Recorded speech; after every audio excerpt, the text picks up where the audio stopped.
નમસ્કાર મિત્રો, હું ચુડાસમા પરસોત્તમ આપ દરેક મિત્રોનું ટીમ આઝાદ વતી દિલથી સ્વાગત કરું છું। મિત્રો, ગુજરાત પોલીસ ભરતી મતલબ કે પીએસઆઈ અને એલઆરડી કોન્સ્ટેબલની જે લેખિત પરીક્ષા છે તેમને ધ્યાનમાં રાખીને ઉમેદવારોને ખાસ ઉપયોગી થાય તેવી માહિતી ગુજરાતના જીપીએસસીના ચેરમેન હસમુખ પટેલ સાહેબ દ્વારા આપવામાં આવેલી છે। જો માહિતી પૂરી જાણવા માંગતા હોય તો ખાસ કરીને વિડીયોને અંત સુધી અવશ્ય જુઓ।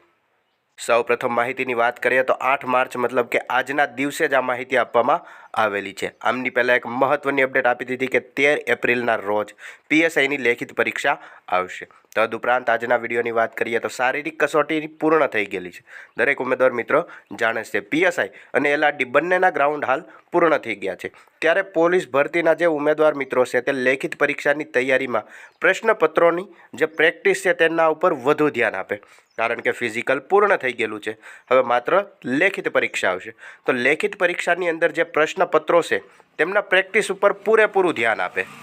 જુદા જુદા ભરતી બોર્ડના જે જુદા જુદા પ્રશ્નપત્રો છે તેમના પ્રેક્ટિસ ઉપર ઉમેદવારોને માહિતી યાદ રાખવામાં અને પરીક્ષા ખંડમાં વધારે સારો દેખાવ કરવામાં ઉપયોગી થઈ શકે છે।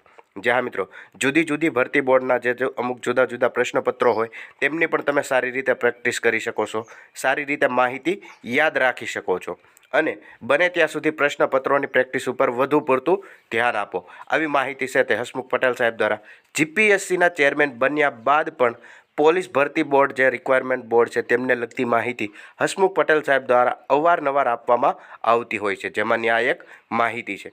ત્યારબાદ આગળની વાત કરીએ તો બીજી માહિતીની અંદર એવું પણ જણાવવામાં આવેલું હતું અને એ અપડેટ પણ 8 માર્ચ આજના દિવસે જ આપેલી હતી કે પોલીસ ભરતીની જે શારીરિક કસોટી પૂર્ણ થઈ ગયેલ છે, આ કસોટીમાં વખતો વખત ઉમેદવારો માટે રહેવા તથા જમવાની સગવડતા કરનાર જે અમુક સ્વૈચ્છિક સંસ્થાઓ છે તેમના ખરા હૃદયથી આભાર માનું છું। જ્યાં મિત્રો તમે જોયું જ હતું કે ફિઝિકલ જ્યારે ચાલુ હતી, શારીરિક કસોટી ચાલુ હતી, ત્યારે ઘણી બધી સંસ્થાઓ એવી સામે આવી હતી કે જ્યાં ઉમેદવાર સ્વૈચ્છિક રીતે રહી શકે, રહેવા જમવાની સગવડતાઓ આપવામાં આવતી હતી, તેવું તમામ વસ્તુ છે તે સંસ્થાઓ વતી આપવામાં આવતું હતું। માટે તે જે સંસ્થાઓ આગળ આવી હતી તે તમામ સંસ્થાની ખરા હૃદયથી હસમુખ પટેલ સાહેબ આભાર માને છે અને લેખિત પરીક્ષા વખતે પણ તેઓ અગાઉ તલાટીની તથા જુનિયર ક્લાર્કની પરીક્ષા વખતે પણ ઉમેદવારોને મદદ કરી હતી, તે રીતે મદદ કરશે તેવો મને પૂરો વિશ્વાસ છે। કારણ કે હવે ફિઝિકલ પૂર્ણ થઈ ગયું અને લેખિત પરીક્ષાની અંદર પણ આવી જે સંસ્થાઓ છે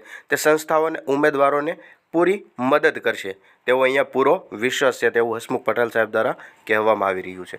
જ્યાં મિત્રો જીપીએસસીના નવા ચેરમેન બન્યા બાદ જે ઉમેદવાર મિત્રો પોલીસ ભરતીની તૈયારી કરે છે તેવા ઉમેદવાર મિત્રો પ્રત્યે પણ આટલો વિશ્વાસ રાખીને હસમુખ પટેલ સાહેબ કામ કરી રહ્યા છે। મતલબ કે જીપીએસસીનું કામ સાથે સાથે પણ પોલીસ ભરતી બોર્ડનું કામ છે તે પણ હસમુખ પટેલ સાહેબ દ્વારા કરી રહ્યા છે અને ભરતીને લગતી કંઈક નવી અપડેટ હોય તો પણ પોતે પોતાના ટ્વિટર એકાઉન્ટના મારફતે આપતા જ રહેતા હોય છે અને તે તમામ માહિતી વિડીયોના માધ્યમથી તમારા સુધી પહોંચતી રહે માટે ખાસ કરીને હજી સુધી ચેનલની અંદર નવા હોય તો મિત્રો ચેનલને સબસ્ક્રાઈબ જરૂરથી કરી લેજો।